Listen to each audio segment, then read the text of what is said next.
So let's talk about sunscreen. Sunlight helps us make vitamin D. So when a protein found in our skin called 7-DHC interacts with UVB lights, we create vitamin D, which is fantastic. It also has a significant impact on our mood as we are diurnal creatures. And as I mentioned in my sleep video, it governs the circadian rhythm.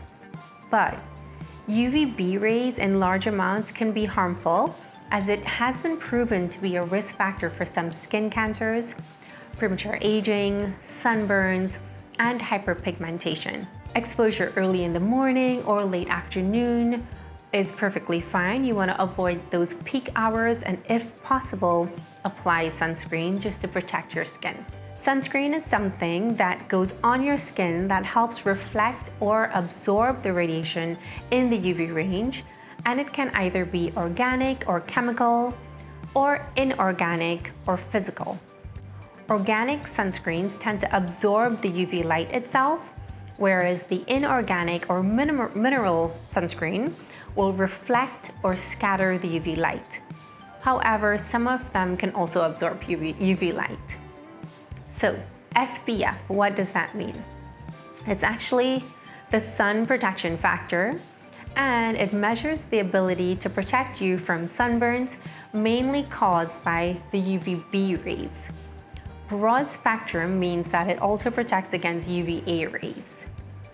So, the American Academy of Dermatology recommends using an SPF of 30 or higher, or if possible, one with broad spectrum coverage.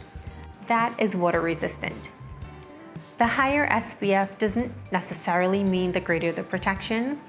When applied correctly, SPF of 15, 30, and 50 offers about 93, 97, and 98% protection against UVB absorption. So the AAP recommends starting sunscreen at 6 months of age.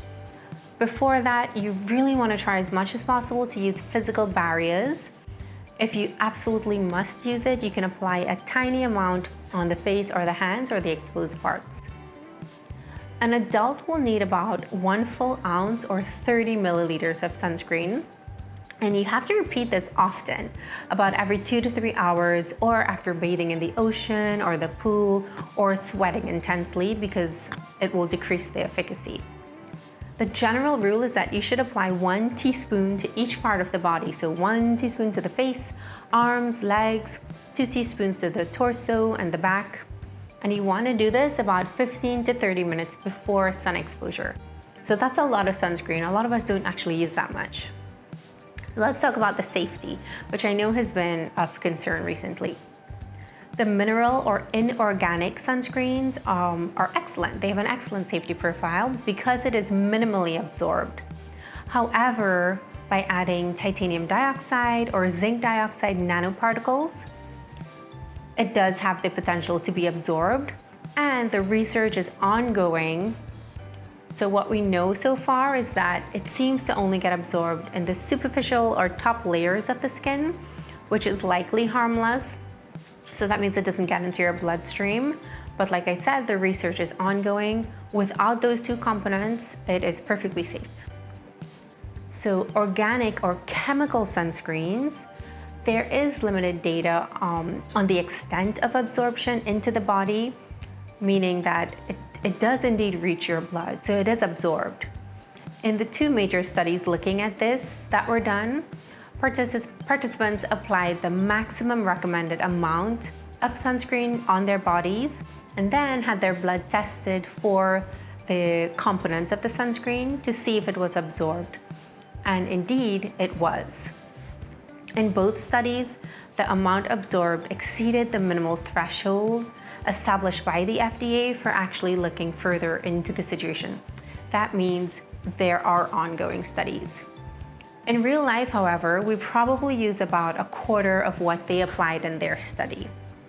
But it doesn't change the fact that the chemical sunscreens are absorbed into your skin and gets into your bloodstream.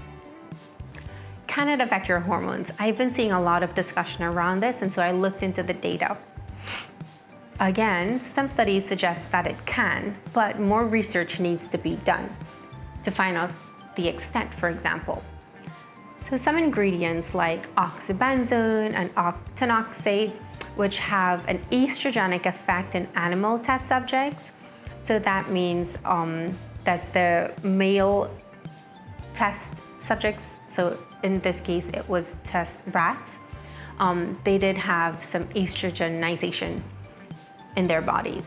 This has not, however, been studied in humans to a great extent, so the effect is still uncertain.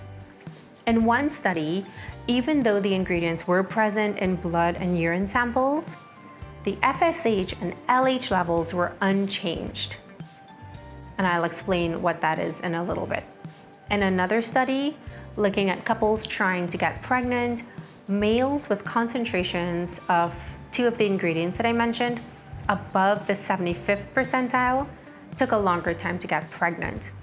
But we should interpret this with caution, of course, because there are so many other factors that can contribute to this. And there was not, remember, correlation does not always equal causation. All this to say that it is being looked into, but you should proceed with caution.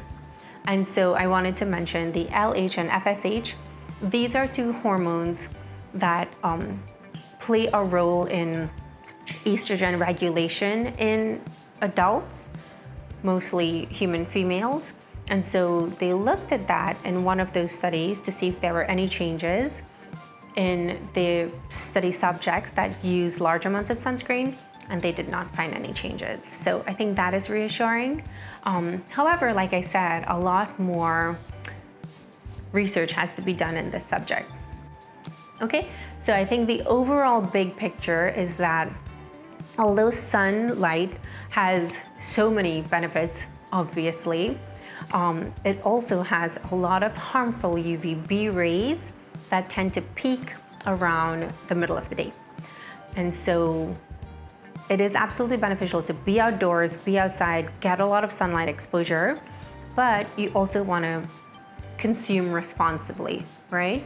You do want to protect your skin from those long-term damaging effects, and that can easily be done by using the sunscreens.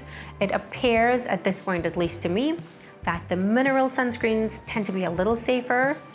Like we mentioned, it's a physical barrier that reflects the UVB rays.